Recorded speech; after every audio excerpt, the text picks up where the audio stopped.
Vamos a hablar de este tema con Francisco Rivas. Él es el director, usted lo conoce, director general del Observatorio Nacional Ciudadano y que nos ha acompañado aquí ya en múltiples ocasiones, cosa que me da mucho gusto. Francisco, ¿cómo estás? ¿Qué tal, Mario? Muy buenos días a ti y a todo el auditorio. Oye, este tema, Francisco, de la percepción de que hoy el país está más violento, de que hoy está más inseguro, pues lo que ustedes hacen en este trabajo de análisis de las cifras y las cifras oficiales, para que luego no digan que ustedes se las inventan o que solamente es un asunto de percepción, no. Con cifras oficiales, lo que estamos viendo es un incremento no solamente en el número de homicidios, que eso ya lo hemos venido aquí reportando mes con mes, sino en el conjunto de delitos sobre los que ustedes tienen la lupa puesta. A ver, cuéntanos. Pues mira, como sabes, nosotros hacemos un análisis puntual de 10 delitos de alto impacto, que son el homicidio doloso y culposo, el secuestro, la extorsión, diferentes tipos de robos, el robo con violencia, el robo de vehículos, robo a negocio, robo a casa habitación, robo a transeúnte y las violaciones sexuales. Y ahí lo que hacemos, más allá de eso, luego nos damos a la tarea de analizar ciertos otros delitos de mucho más amplio respiro. Y en ese sentido, mes con mes, publicamos información relacionada con la incidencia de estos delitos. Debo decir que en esta ocasión en particular nosotros estábamos listos para salir con el documento de febrero. Lo que pasa es que estamos preocupados por algo. La pregunta que nos hacemos en el observatorio es ¿cuándo nos cansaremos de decir este fue el peor mes? Claro. O sea, porque es la misma noticia es la el mes misma anterior noticia, y el mes anterior. Efectivamente. O sea, en enero íbamos a salir y no salimos porque como enero había sido el peor enero y tenía un número desmedido de homicidios, íbamos a salir y salieron los datos de febrero y nos ganaron los datos de febrero y finalmente nos ganaron los datos de marzo porque tanto enero como febrero como marzo han mostrado una escalada. Lo mismo que ya habíamos visto el año pasado. Recordarás que julio le ganó, que septiembre le ganó a agosto, agosto le ganó a julio, y así hemos estado. Llevamos un periodo de delitos particularmente a la alza. Lo visible obviamente es el homicidio porque es la manera. Pero en todos los demás está pasando lo mismo. Pero en todos los demás está pasando en lo todos, mismo. De estos desde 10 violación, delitos, robo a habitación, robo en calle, todo está pasando. Permíteme que te lea los aumentos. Si nosotros comparamos el primer trimestre de 2017 contra el primer trimestre de 2016, traemos un 30% de aumento en homicidio. Traemos un 13% de aumento en homicidio culposo. Traemos un 20% de aumento en secuestro. Traemos un 30% de aumento en extorsión. Traemos un 32% de aumento en robo con violencia. Traemos un 13% de aumento en robo de vehículo. Traemos un 3% de aumento en robo a casa habitación. Y esto es lo escandaloso. Traemos un 47% de robo a negocio, un 32% de robo a transeúnte y un 6% de robo de violaciones. ¿Qué explica, Francisco, esto que estamos viendo? Porque a lo mejor el tema de los homicidios tiene que ver con esto que decíamos, que si los reacomodos del cártel del Pacífico o los reacomodos del cártel del Golfo. Pero el aumento en el robo a negocio, que traes, ¿qué? ¿40%? 47%. ¿Cómo explica la autoridad, si es que alguien se ha dado la tarea de explicar, ese incremento? Pues precisamente eso es uno de los puntos, porque estamos acostumbrados a echarle la culpa al tema de la criminalidad organizada y cómo la criminalidad organizada ha influido en las condiciones de deterioro de nuestra seguridad.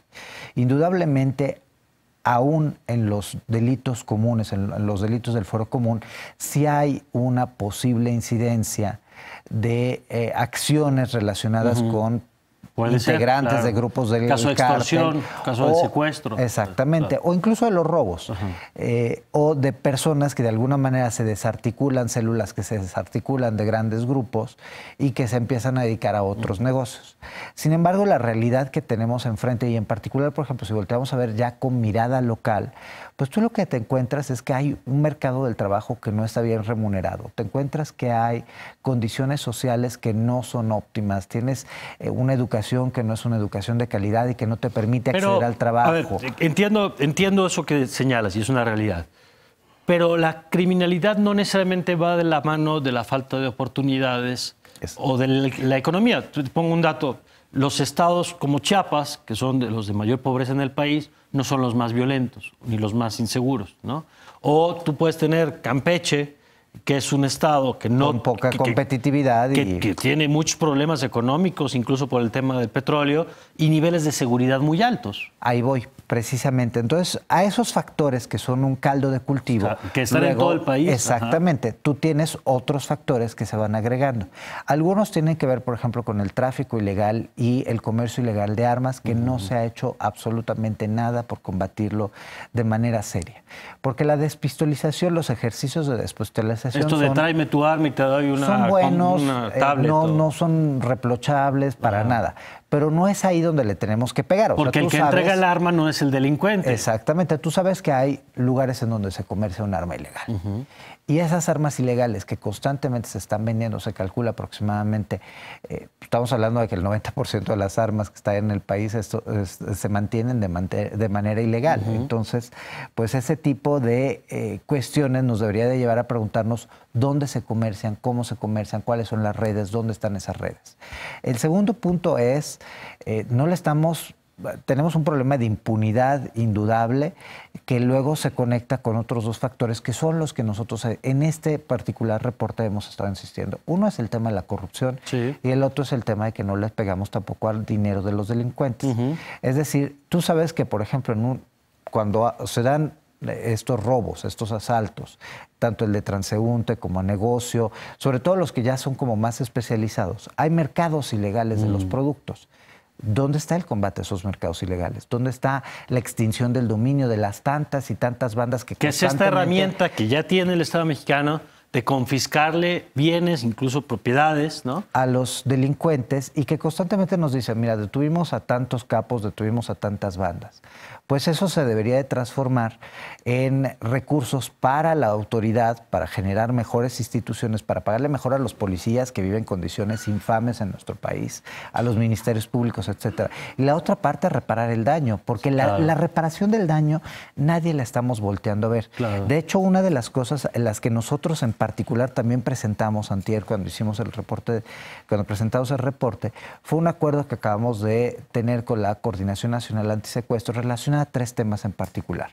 Uno es el tema precisamente cuántas bandas están desarticulando, que nos interesa, y a qué se refieren con bandas, porque en el caso del secuestro, tú sabes de que efectivamente hay casos como el de Tabasco, en donde hay mucha gente que se improvisa secuestrador y donde efectivamente pueden ser 3, 4, 5 personas que participan. Pero en otros casos son bandas mucho más complejas, en donde hay células. Y si tú detienes a 3 personas, el grupo sigue operando tranquilamente. Y cuando te hablan de desarticulación de bandas, te hablan generalmente de detención de 3 personas. Lo que vamos a hacer es visualizar a qué se refiere con eso, pegarle y ver cuánto dinero estamos recuperando de de estas bandas y finalmente a cuántas víctimas le estamos recuperando el daño.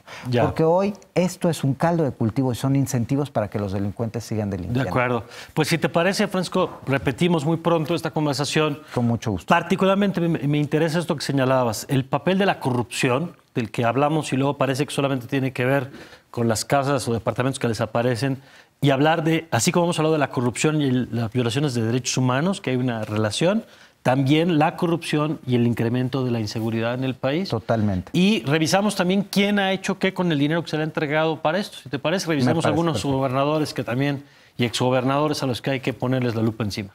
Muchas gracias. Gracias, Francisco. ¿Dónde pueden ver el reporte? En www.onc.org.mx, ahí pueden descargarlo y también puedes descargar 3 fichas estatales sobre las entidades que tienen elecciones este año, en particular que nos preocupan los temas de seguridad, justicia y legalidad. Perfecto, Francisco, muchas gracias. A tus órdenes. Gracias. Bueno, pues ahí está la información, preocupante, pero hay que tener datos y hay que ver lo que está pasando, porque si no, no va a cambiar nunca la situación si no empezamos por reconocer los problemas.